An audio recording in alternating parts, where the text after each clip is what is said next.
Hello बच्चों, कैसे हो आप सभी। उम्मीद करता हूं सब अच्छे होंगे, मजे में होंगे। तो बच्चों, हम बात कर रहे थे सॉल्यूशन के बारे में। और जो पिछली वीडियो थी उसमें हम बात कर रहे थे कॉम्पोजिशन को बताने के तरीके के बारे में, जिसमें हम कॉन्सेंट्रेशन और कॉन्सेंट्रेशन टर्म्स के बारे में बात कर रहे थे। पिछली जो वीडियो थी उसमें अपन ने दो कॉन्सेंट्रेशन टर्म्स के बारे में डिस्कस किया। पहली कॉन्सेंट्रेशन टर्म्स थी परसेंटेज और दूसरी कॉन्सेंट्रेशन टर्म्स थी पीपीएम। ये दोनों कॉन्सेंट्रेशन टर्म्स हमें डेली लाइफ में काफी देखने को मिलती है। केमिस्ट्री में अब अगर हम आते हैं तो इनका थोड़ा सा कम रोल रहता है। मतलब अगर आप एग्जाम पॉइंट ऑफ व्यू से देखते हो तो परसेंटेज और पीपीएम से बहुत कम क्वेश्चन पूछे जाते हैं डायरेक्ट। मतलब इनका यूज किया जाता है कहीं ना कहीं। डायरेक्ट कभी आपसे कोई परसेंटेज और पीपीएम नहीं निकलवाता है नीट और जेई में। ठीक है, अब हम चल रहे हैं अगली कॉन्सेंट्रेशन टर्म्स के बारे में। जो अब कॉन्सेंट्रेशन टर्म्स आने वाली है वो सिर्फ और सिर्फ केमिस्ट्री के लिए एप्लीकेबल होती है। मतलब डेली लाइफ में उन कॉन्सेंट्रेशन टर्म्स को आप नहीं देखोगे या देखने को नहीं मिलती है। वो सिर्फ केमिस्ट्री लैब या केमिस्ट्री में ही देखने को मिलती है, केमिस्ट्री की बुक्स में ही देखने को मिलेंगी। ठीक है, और वो अपने लिए सबसे ज्यादा इंपॉर्टेंट है जो आज हम कॉन्सेंट्रेशन टर्म्स जिनके बारे में हम डिस्कस करने वाले हैं। तो चलिए स्टार्ट करते हैं आज की क्लास को अगली कॉन्सेंट्रेशन टर्म्स के साथ। बहुत इंपॉर्टेंट कॉन्सेंट्रेशन टर्म्स है। इसके बारे में आप पहले भी पढ़ते हुए आए हो, पहले भी आपने इसके बारे में पढ़ा है। मैं बात कर रहा हूं मोलैरिटी के बारे में। मोलैरिटी, मोलैरिटी इसको डिनोट करने का तरीका है कैपिटल एम। कैपिटल एम से इसको दिखाते हैं। कैपिटल एम मतलब मोलैरिटी, स्मॉल एम से नहीं। कैपिटल एम मतलब कैपिटल एम, फिर उसको कैपिटल एम से दिखाना होता है मोलैरिटी को। क्लियर है? तो पहले समझते हैं मोलैरिटी क्या है। मोलैरिटी क्या है? देखो, इसके नाम में है ना मोल। मोल से मतलब इसका कुछ लेना देना है ना। और पीछे है लर, लर रीटी, मतलब ये लीटर से कहीं ना कहीं कनेक्टेड है। तो मोल और लीटर से यहां पे मतलब चीजों का आप समझ जाना। मैं आपको कनेक्शन बनाने की कोशिश कर रहा हूं। मोल और लीटर, इन दोनों से कहीं ना कहीं मोलैरिटी बन रही है। तो क्या होता है मोलैरिटी, समझते हैं। इसकी डेफिनेशन को समझते हैं। तो मोलैरिटी क्या होती है? कोई आपके पास एक सॉल्यूशन है, उसमें सोल्यूट के कितने मोल हैं 1 लीटर सॉल्यूशन के अंदर। डेफिनेशन लिखता हूं फिर समझाऊंगा आपको। तो मोलैरिटी की डेफिनेशन क्या बनती है कि भाई number of moles of solute present in 1 litre of solution. देखो, ये है दो वर्ड। सोल्यूट के क्या लिखना है? मोल्स देखने हैं। सॉल्यूशन का क्या देखना है? वॉल्यूम। 1 लीटर में, 1 लीटर सॉल्यूशन में कितने मोल हैं सोल्यूट के, वही मोलैरिटी होती है। एग्जाम्पल से समझते हैं। जैसे किसी ने आपको बोला कि भाई मेरे पास है ना 2 लीटर सॉल्यूशन है, 2 लीटर सॉल्यूशन है और 2 लीटर सॉल्यूशन में है ना 10 मोल है सोल्यूट के, 10 मोल सोल्यूट, 10 मोल है सोल्यूट की 2 लीटर सॉल्यूशन में। तो आप मोलैरिटी बताओ मुझे। तो मोलैरिटी क्या होता है कि 1 लीटर सॉल्यूशन, 1 लीटर सॉल्यूशन में कितने मोल्स है सोल्यूट के। तो बताओ, 2 लीटर में 10 मोल है तो 1 लीटर में कितने होंगे? 5 मोल्स। तो यही मोलैरिटी हो गई, 5 मोल्स। तो मोलैरिटी कितनी होगी? 5 मोलर, 5 m। ये मोलैरिटी हो गई। समझे नहीं समझे? एक और एग्जांपल समझते हैं। मान लो किसी ने बोला कि भाई मेरे पास है ना 4 मोल है, 4 moles of solute in 500 ml of solution. 500 ml solution है, उसके अंदर 4 मोल है सोल्यूट के। तो मोलैरिटी बताओ। तो 500 ml मतलब आधा लीटर के अंदर 4 मोल है। तो 1 लीटर सोल्यूशन के अंदर आपको हमेशा 1 लीटर के अंदर चेक करना है चाहे 1 लीटर सॉल्यूशन है या नहीं है, आपको चेक 1 लीटर के हिसाब से करना है। तो 1 लीटर सॉल्यूशन में कितने मोल, 500 ml में 4 मोल है, तो 1 लीटर में डबल हो जाएंगे कितने, 8 मोल।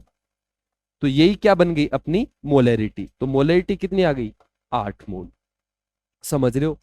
इसका फॉर्मूला ड्राइव करने की कोशिश करते हैं। तो देखो मोलैरिटी यहां पे कितनी आई थी, मोलैरिटी कितनी आई थी यहां पे 5 मोलर। कैसे आया, तो देखो आपने क्या किया, जितने भी मोल्स थे सोल्यूट के उसको डिवाइड कर दिया है कहीं ना कहीं, आपको पता नहीं लगा होगा, आपने ऐसे ही निकाला है। ये 5 मोल कहां से आए, 5 जितने भी मोल्स थे उसको डिवाइड कर दिया वॉल्यूम ऑफ सॉल्यूशन से, और वो जो वॉल्यूम ऑफ सॉल्यूशन किस में होनी चाहिए, लीटर में। तो ये मोलैरिटी आ जाती है। जैसे कि मैं लगा के दिखाता हूं इस फॉर्मूले को। सोल्यूट के मोल कितने, 10 मोल, वॉल्यूम कितनी 2 लीटर, करो कितना आ रहा है 5। इसकी यूनिट क्या आएगी, तो moles of solute divided by volume, volume litre में, मोल्स की यूनिट मोल, तो 5 मोल पर लीटर। ठीक है, ये यूनिट है मोलरिटी की। आप इसको ऐसे भी लिख सकते हो, मोल पर decimetre cube. 1 litre 1 decimetre cube एक ही होता है। और कई बार इसको ऐसे भी लिख देते हैं, मोल पर लीटर की जगह कैपिटल एम दिखा देते हैं, मोलर। इसको मोलर बोला जाता है जब यूनिट में लिखते हैं तो कैपिटल एम को। क्लियर है। तो ये मोलैरिटी थी, बस इतना सा सिंपल। तो मोलैरिटी का फॉर्मूला लिखता हूं मैं, capital M is equal to moles of solute divided by volume of solution. Solution की वॉल्यूम लेनी है और किस में होनी चाहिए, इन लीटर। अगर एमएल में दी जाए तो इसको कन्वर्ट कर ले। मोल्स ऑफ सोल्यूट निकालने आते हैं तो आप ज्यादातर इस फॉर्मूले का यूज करोगे, given mass upon molar mass. Solute का मास देगा, उसको मोलर मास से डिवाइड कर देना, मोल्स आ जाएंगे सोल्यूट के। कई बार नंबर ऑफ पार्टिकल्स भी दे सकता है, तो कैसे निकालोगे, number of particles divided by Avogadro number, इस तरीके से भी मोल निकाल सकते हो। ठीक है। अगर कभी गैस के बारे में बात करें तो गैस के मोल्स आप ऐसे भी निकाल सकते हो, गैस की volume in litre divided by 22.4 litre, ऐसे मोल निकलते हैं। ठीक है, लेकिन ये फॉर्मूला सिर्फ एट एसटीपी और ओनली फॉर गैस। सबसे ज्यादा जो आप फॉर्मूला यूज करोगे मोलैरिटी निकालते वक्त, तो इसका यूज करोगे। ठीक है, इस फॉर्मूले में आपसे खेलेगा, कैसे खेल सकता है, आपको मोलैरिटी दे देगा, वॉल्यूम दे देगा, मोल निकलवा लेगा। और कई बार मोल की जगह आपसे वेट निकलवा लेगा कि भाई इतनी मोलैरिटी है, इतनी वॉल्यूम में कितना वेट है सोल्यूट का, ये बताओ। तो आपको क्या करना है, मोलैरिटी और वॉल्यूम से मोल निकाल देना है, मोल से वेट आ जाएगा, मोलर मास को यहां लेके आने से। समझ में आ रहा है। तो इन दोनों में घुमाएगा, इन दोनों फॉर्मूले में, ध्यान रखना। क्लियर है। आई होप आपको मोलैरिटी क्लियर होगी। चीजें बहुत सिंपल है, बस आपको इनकी क्वेश्चनों की प्रैक्टिस करनी है। चीज तो ये कुछ भी नहीं है, छोटा सा फॉर्मूला है, छोटा सा कॉन्सेप्ट है, लेकिन न्यूमेरिकल कैसे करने हैं उसकी आपको प्रैक्टिस करने, ज्यादा ज्यादा क्वेश्चन करने हैं। ये प्रैक्टिस वाला टॉपिक है, इनकी प्रैक्टिस करनी आनी चाहिए, कॉन्सेंट्रेशन टर्म्स की ज्यादा ज्यादा आपको क्वेश्चन लगाने हैं। ये मोलैरिटी अपना होता है। आगे बढ़ते हैं, मोलैरिटी के बाद हम चलते हैं अगली कॉन्सेंट्रेशन टर्म्स जिसका नाम है मोलैलिटी। इसके जैसा ही है, मोलैलिटी। इसको स्मॉल एम से डिनोट करते हैं, मोलैलिटी को स्मॉल एम से। उल्टा सीधा मत कर देना, इसको कैपिटल एम से उसको स्मॉल एम से, नहीं, ये स्मॉल एम से, मोलैलिटी कैपिटल एम से। तो मोलैलिटी क्या होती है इसको देखते हैं। तो इसके नाम में भी मोल है ना, तो यहां पे भी मोल का ही लेना देना है। तो क्या होता है molality, number of moles of solute dissolved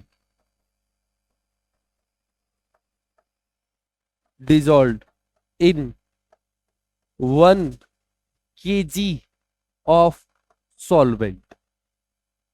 समझना समझना समझना समझना, दो चीजों को समझना। Number of moles of solute, molarity में भी ऐसा ही था, number of moles of solute. जो डिफरेंस आ रहा है वो यहां पे आ रहा है। वहां पे क्या होता था, 1 लीटर सॉल्यूशन, और यहां पे क्या है, 1 kg सॉल्वेंट। 1 kg सॉल्वेंट है। ये एक कॉन्सेंट्रेशन टर्म से बस मोलैलिटी, जिसमें सॉल्वेंट के रिस्पेक्ट में हम सोल्यूट के बारे में बताते हैं। जितनी भी कॉन्सेंट्रेशन टर्म्स है उसमें ऊपर सोल्यूट रहता है और नीचे सॉल्यूशन रहता है। बस एक ही ये कॉन्सेंट्रेशन टर्म्स है जिसमें ऊपर सोल्यूट और नीचे सॉल्वेंट। एक ही है जिसमें सोल्यूट का amount with respect to solvent बताते हैं, वो है मोलैलिटी। नहीं तो सभी में सॉल्यूशन के रिस्पेक्ट में बताया जाता है सोल्यूट का अमाउंट। क्लियर है? एग्जाम्पल समझते हैं। किसी ने बोला मुझे कि 4 मोल्स ऑफ सोल्यूट मैंने डिजोल्व किए इन 2 kg वाटर, मतलब 2 किलोग्राम पानी के अंदर मैंने 4 मोल सोल्यूट के डाले। तो बताइए इसकी मोलैलिटी क्या है। तो मोलैलिटी चेक करनी है तो आपको ये देखना है कि 1 किलोग्राम पानी में कितने सोल्यूट के मोल डाले हैं। तो बताइए 1 किलोग्राम में कितने डाले हैं। तो 1 किलोग्राम वाटर के अंदर हमने कितने डाले हैं, 2 मोल्स, 2 मोल्स, और यही अपनी मोलैलिटी बन गई। मोलैलिटी आ गई अपनी 2। मोलैलिटी का यहां से फॉर्मूला आ जाता है, क्या बना, तो आप फॉर्मूले से चलते हैं। तो मोलैलिटी का फॉर्मूला कैसे आया आपका, आपने क्या किया है, इसको डिवाइड किया है इससे, तभी तो 2 आया है। तो ऊपर मोल्स ऑफ सोल्यूट, नीचे वेट किसका, सॉल्वेंट का, और किसमें, इन केजी। समझ रहे हो? चलते हैं मोलैलिटी का फॉर्मूला लिखते हैं। मोलैलिटी, तो मोलैलिटी का फॉर्मूला क्या बना, number of moles of solute. ये बहुत काम की है, मोलैलिटी और मोलैरिटी। अभी ये जो चैप्टर है, देखो ये जो चीजें है ना कॉन्सेंट्रेशन टर्म्स, ये हम क्लास 11th का जो फर्स्ट चैप्टर था उसमें भी हमने पढ़ी है, दोबारा यहाँ पे पढ़ रहे हैं। कुछ रीजन है उसका, क्योंकि इनका इस चैप्टर में यूज है बार बार। सॉल्यूशन के बारे में जब वो बताएगा तो ऐसे ही बताएगा, कॉन्सेंट्रेशन बताएगा, तो कॉन्सेंट्रेशन के बारे में आपको अच्छे से पता होना चाहिए। ये मत सोचिए कि यहां से क्वेश्चन आएगा, नहीं आएगा। ये नहीं आएगा तो आगे के जो क्वेश्चन होंगे वो नहीं आने वाले आपको। तो इसको अच्छे से समझना है, क्योंकि ये आगे के जो टॉपिक है, आगे के जो कॉन्सेप्ट है सॉल्यूशन के अंदर, वहां पे इनका यूज होगा बार बार, तो इनको अच्छे से समझना है आपको। तो number of moles of solute था और divide by weight of solvent in KG. KG में लेना है सॉल्वेंट का वेट, मोल्स निकालने आते हैं। जनरली जो फॉर्मूला यूज होगा, given mass upon molar mass. Unit अगर आपसे कोई पूछे तो मोल, सोल्यूट का यूनिट मोल, मोल्स की यूनिट मोल, और वेट किस में लिखोगे, मोल पर केजी। और कई बार ऐसे लिख देगा मोलल या स्मॉल एम, या फिर ऐसे भी लिख देगा मोलल। मोलल, मोलरिटी में लिखता है मोलर, AR। क्लियर है? क्लियर है? मोलैलिटी हो गई। आगे चलते हैं अगली कॉन्सेंट्रेशन टर्म्स पे, जिसका नाम है मोल फ्रैक्शन। बहुत इंपॉर्टेंट है ये, इसका तो बहुत ज्यादा यूज है इस चैप्टर में। मोल फ्रैक्शन, मोल फ्रैक्शन काई से डिनोट करते हैं इसको, काई। काई, ये एक्स को ऐसे घुमा के लिख देते हैं, इसको काई बोला जाता है, मोल फ्रैक्शन। तो पहले यार समझो इसको, कुछ खास नहीं है, आसान आसान चीज है ये। आप फॉर्मूले रटने जाओगे तो परेशान हो जाओगे, रटो मत, समझो चीजों को क्या है उसका मतलब। तो मोल फ्रैक्शन को समझने की कोशिश करो, मोल को एक तरफ रखो, फ्रैक्शन को समझो। फ्रैक्शन से तो आपका बचपन का नाता है, बचपन से जानते हो फ्रैक्शन क्या होता है। फॉर एग्जाम्पल,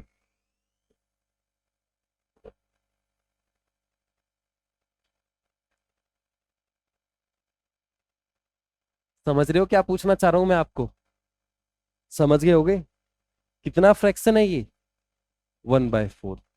ये कितना फ्रैक्शन है, ये वाला पूरा तो आप बोलोगे ये है पूरा पूरा पूरा, ये है हाफ। समझ रहे हो? तो फ्रैक्शन का मतलब समझते हो आप? फ्रैक्शन कैसे निकालते हैं?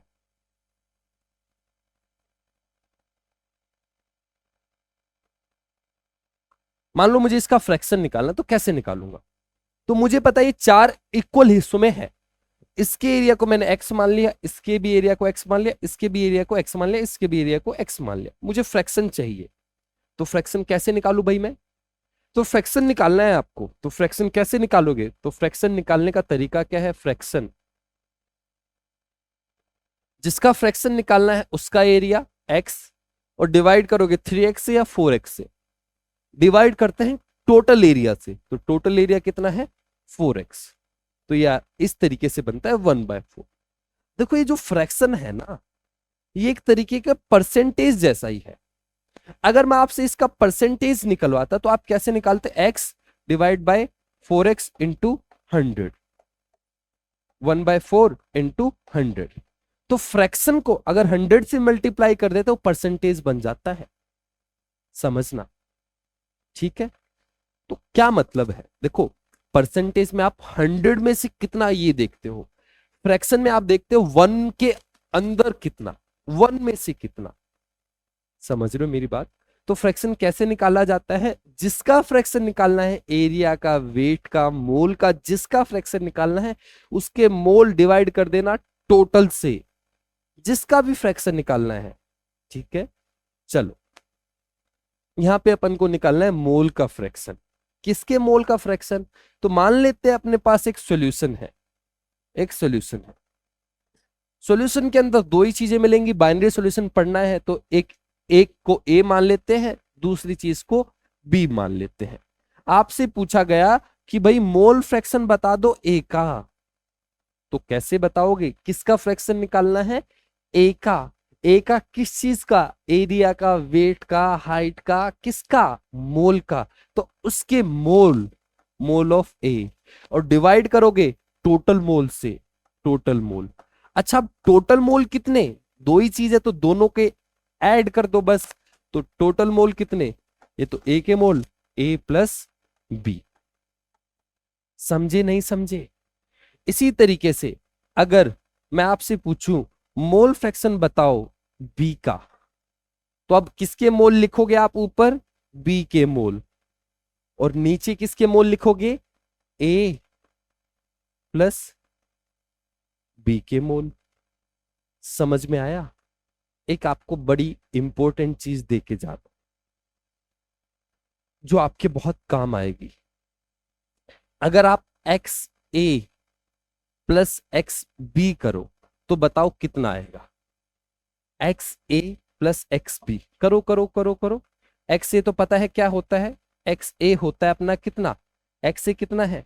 N A divide by N A plus N B. X B कितना है? N B divide by N A plus N B. नीचे सेम है, एलसीएम सेम, तो नीचे हम लिख देते हैं N A plus N B. ऊपर क्या बना? N A plus N B. Cut गया क्या? दोनों सेम ही तो चीज है। कितना आया? 1। X A plus X B is equal to 1। बहुत काम की चीज है ये। कैसे काम की है इसको समझना। इसका मतलब ये है कि भाई मोल फ्रैक्शन की वैल्यू एक ही होती है मैक्सिमम। मतलब जैसे परसेंटेज है, अगर मैं बोलूं दो चीज है, एक का परसेंटेज 25 है, दूसरे का परसेंटेज कितना होगा बता सकते हो? 75, क्योंकि आपको पता है टोटल तो 100 होना है। इसी तरीके से अगर आपको एक का मोल फ्रैक्शन पता है तो दूसरे का मोल फ्रैक्शन निकालने की जरूरत नहीं है, आपको फॉर्मूला लगाने की जरूरत नहीं है। 1 में से माइनस कर दो। जैसे एक का मोल फ्रैक्शन 0.25 है तो दूसरे का कितना होगा? 0.75। टोटल मोल फ्रैक्शन 1 ही होना है। जैसे टोटल परसेंटेज 1 होता है, ऐसे ही टोटल मोल फ्रैक्शन 1 होता है। इतनी बात समझ में आई? अच्छा, एक और चीज देता हूं जो आपको एग्जाम में मतलब क्वेश्चन करते वक्त हेल्प करेगी। X B bye x A कितना आएगा? इन दोनों को अगर इसको इसके नीचे लेके आएंगे तो ये दोनों चीज तो सेम है, तो ये कट जाएंगी, तो ऊपर क्या बचेगा, एन बी। चलो मैं पूरा लिख देता हूं, N A plus N B, और नीचे N A divide by N A plus N B. इससे कट गया ये, बचा क्या, बचा N B by N A. मतलब जो मोल फ्रैक्शन की रेशो होती है वही मोल की रेशो होती है। ये आपको बहुत सारे क्वेश्चनों में हेल्प करेगा ये रिलेशन आगे। क्लियर है, ये आपका मोल फ्रैक्शन मैंने बता दिया आपको। एक और कॉन्सेंट्रेशन टर्म्स है जिसका नाम है नॉर्मेलिटी। लास्ट है ये नॉर्मेलिटी। कैपिटल एन से डिनोट करते हैं, कैपिटल एन से। तो नॉर्मेलिटी क्या होता है इसका, ये जो चैप्टर है यहां पे इसका कोई ज्यादा यूज है नहीं, कहीं पे भी यूज नहीं है इस चैप्टर में। इस चैप्टर का यूज आएगा थोड़ा बहुत इलेक्ट्रोकेमिस्ट्री में, है ना, इसका ज्यादा यूज है नहीं, इसका कम यूज होता है इस कॉन्सेंट्रेशन टर्म्स का। तो मैं आपको बस आइडिया दूंगा इसके बारे में। तो नॉर्मेलिटी क्या होता है, ये होता है number of equivalents, number of moles नहीं होते, number of equivalents of solute in 1 litre of solution. ये मोलरिटी जैसा ही है, बस इतना ही डिफरेंस है कि मोलरिटी में मोल्स होते हैं, यहां पे नंबर ऑफ इक्विवेलेंट्स होते हैं। तो इसका फॉर्मूला रहता है नॉर्मेलिटी का, नंबर ऑफ इक्विवेलेंट्स किसके, सोल्यूट के, divided by volume of solution in a litre. Number of equivalent कैसे निकालते हो आप, यहीं पे थोड़ा सा फॉर्मूला लिख देता हूं। तो नंबर ऑफ इक्विवेलेंट्स निकालने का तरीका है, आप डायरेक्ट एक फॉर्मूला यूज कर सकते हो, number of mole into N factor. इसका जो मेन फॉर्मूला है नंबर ऑफ इक्विवेलेंट्स निकालने का, तो वो होता है number of equivalents is equal to given mass upon equivalent mass. अब ये इक्विवेलेंट मास कैसे आता है भाई, ये इक्विवेलेंट मास इसकी अलग वीडियो है, वहां पे मैं अच्छे से एक्सप्लेन किया है, यहाँ तो मैं बस बता रहा हूं आपको ऊपर ऊपर से। तो इक्विवेलेंट वेट का फॉर्मूला होता है molar mass divide by N factor.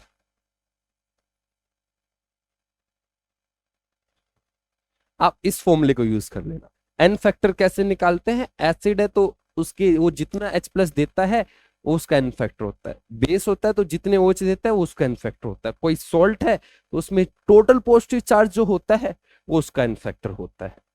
जैसे HCl के लिए एन फैक्टर 1, H2SO4 के लिए एन फैक्टर 2, इसी तरीके से NaCl के लिए एन फैक्टर 1, CaCl2 के लिए एन फैक्टर 2, क्योंकि टोटल पॉजिटिव चार्ज 2 है।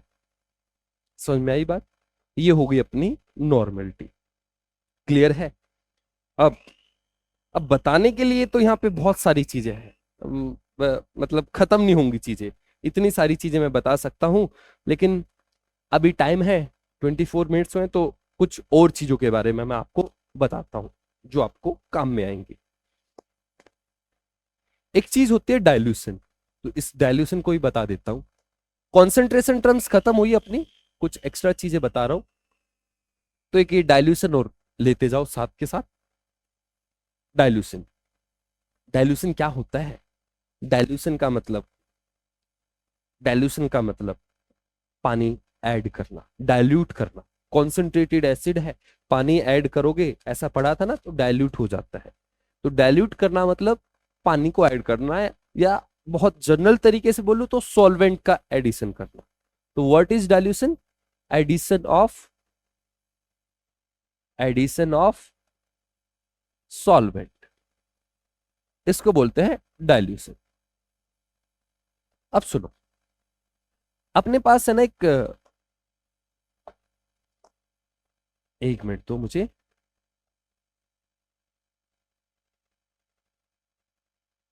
अपने पास एक सॉल्यूशन था,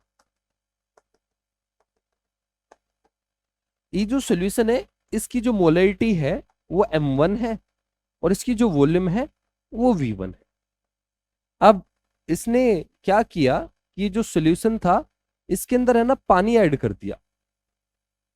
अगर हम इसके अंदर पानी ऐड करेंगे तो पानी ऐड करने से क्या होगा, पानी ऐड करने से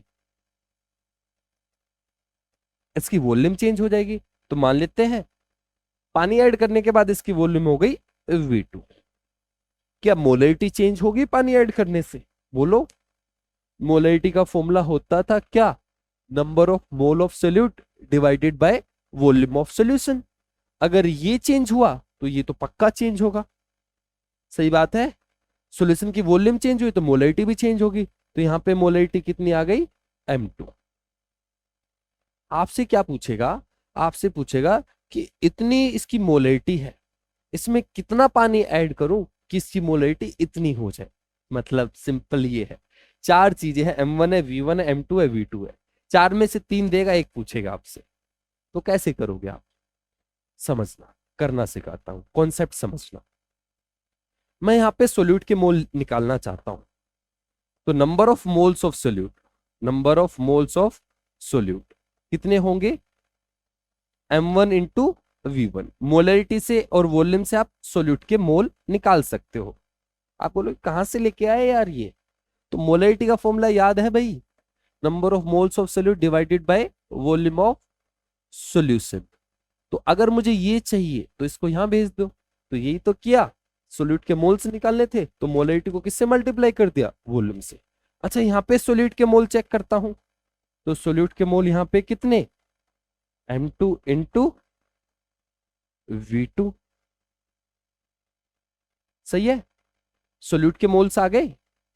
अच्छा एक क्वेश्चन है आपसे, डाइल्यूशन मतलब सोल्यूट को ऐड कर रहे हैं अपन, हाँ, सॉल्वेंट को, सोल्यूट को नहीं ऐड कर रहे हैं। डाइल्यूशन का मतलब एडिशन ऑफ सॉल्वेंट। सोल्यूट को तो हम छेड़छाड़ नहीं कर रहे हैं, सोल्यूट के जो नंबर ऑफ पार्टिकल्स है वो तो सेम रहेंगे, सोल्यूट के जो मोल्स थे वो तो सेम रहेंगे, हाँ या ना। सॉल्वेंट ही तो बदला है, सोल्यूट के तो मोल्स चेंज नहीं होंगे, सोल्यूट के मोल्स तो सेम रहेंगे। यही तो बोलना चाहता हूं, जितने सोल्यूट के मोल पहले थे अभी भी उतने ही रहेंगे। तो हम ये लिख सकते हैं m1 v1 is equal to m2 v2।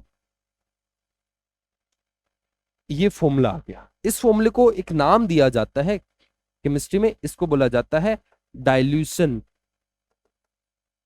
Formula. इस फॉर्मूले का आप यूज करोगे जब आप कोई क्वेश्चन रहेगा, एनसीईआरटी में एक क्वेश्चन है, इन टेक्स्ट क्वेश्चन देखोगे, पांचवा क्वेश्चन जो कॉन्सेंट्रेशन टर्म्स के हैं, इन टेक्स्ट क्वेश्चन में जो कॉन्सेंट्रेशन टर्म्स से रिलेटेड आई थिंक 2.5 है इन टेक्स्ट का, उसमें इसका यूज होगा लास्ट क्वेश्चन में। m1 v1 is equal to m2 v2। m1 पहले वाली मोलरिटी, v1 पहले वाली volume, m2 final molarity, v2 final volume. Final volume है ये वो वॉल्यूम नहीं है जो ऐड किया है। अगर आपसे कई बार ये पूछेगा कि कितना पानी ऐड किया है, तो कैसे निकालोगे, final volume minus initial volume, v2 minus v1, वो है कि आपने सॉल्वेंट कितना ऐड किया। क्लियर है, ये थी आपकी कॉन्सेंट्रेशन टर्म्स। आज के लिए इतना ही, मिलते हैं अगली वीडियो में, तब तक के लिए गुड बाय, थैंक यू।